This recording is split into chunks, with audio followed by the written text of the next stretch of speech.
हर जगह ही इस पे काफी वो हो रही है। एमएचए भी इसमें काफी सजग है और ये भी एक बड़ा चैलेंज भी है। और दोनों ही है, डबल एज सोर्ड है। इससे फायदा भी है हम लोगों को और हमारे खिलाफ भी कानून को ब्रेक करने में भी ये एआई यूज हो रहा है। तो उसके लिए भी हमें अपनी कैपेसिटी बिल्डिंग करनी है। तो ऑलरेडी ये सब हमने देखते हुए हमने एक एआई सेल बना के उसमें हमने ये सारा चीजों पे डेटा इकट्ठा करना, क्या क्या चीज हो सकती है, क्या क्या एआई के इफेक्ट हो सकते हैं, उस पर हमने अपना कार्य शुरू कर दिया है। साइबर फ्रॉड के लिए आपने ई-एफआईआर नया लॉन्च किया। हाँ जी, हाँ जी, मैंने उसके लिए एक रील भी बनाई थी। अभी जो होता था 1930 पे कोई भी साइबर क्राइम होता है उस पर सूचना दी जाती थी। तो वो सूचना देने के बाद हम उसको थाने में भेजते थे। थाने वाले उसको रिड्यूस करते थे राइटिंग में। एज पर लॉ जब तक उस पर साइन नहीं होंगे हम उसको एफआईआर में नहीं कन्वर्ट कर सकते। और जब एफआईआर में कन्वर्ट करेंगे उसके बाद उसकी इन्वेस्टिगेशन शुरू होगी। तो इस प्रोसेस में 2 दिन लग जाते। तो इन द मीन टाइम जिसका फ्रॉड हुआ उसने पैसे निकाल के वो चंपत हो जाता। तो हमने इसको स्टडी किया, एमएचए ने भी स्टडी किया। तो हमने कहा हम सबसे पहले दर्ज कर देंगे। हो सकता है कुछ कोई झूठी करा ले, कुछ करा ले, वो बात की बात है।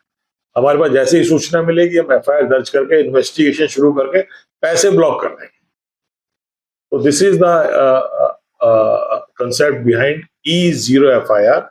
0 FIR इसलिए कि कोई हैदराबाद से भी कराना चाहे वो भी करा सकता है, बाहर के प्रदेश से, वहां से हम एफआईआर करके जिसकी जुरिडिक्शन है उसको भेज देंगे। कुछ हुई है सर? हाँ बिल्कुल।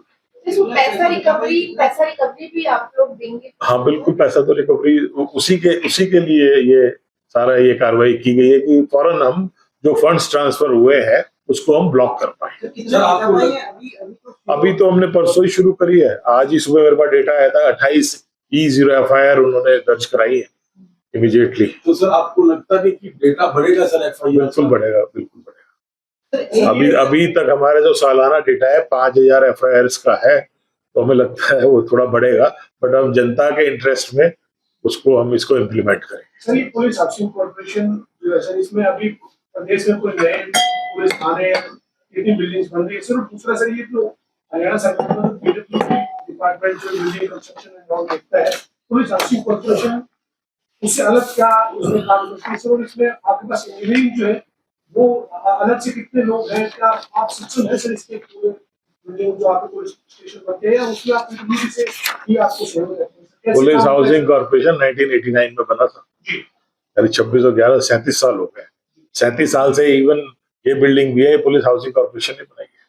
तो सारे जितने 89 के बाद जितने भी प्रोजेक्ट्स हुए हैं थाने चौकी, पहले हम पीडब्ल्यूडी को देते थे, दूसरे डिपार्टमेंट्स को, और वो अपने हिसाब से बनाते थे कि उनके पास भी प्रोजेक्ट बहुत होते थे। और ये Haryana one of the leading state है।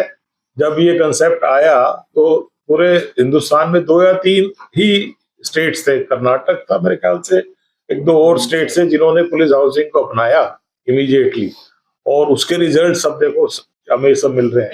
हम अपनी बिल्डिंग खुद बनाते हैं, टाइमली बनाते हैं और अपने हिसाब से बनाते हैं, अपने डिजाइन से बनाते हैं। तो और बल्कि अब हम अपनी ही नहीं बना रहे, अब हमें जो है डिपॉजिट वर्क्स मिल रहे हैं। अब आप देखेंगे हमारे पास ये 60 करोड़ के तो प्रोजेक्ट के तैयारी होके मेरे पास ये दी है। और इसके अलावा जो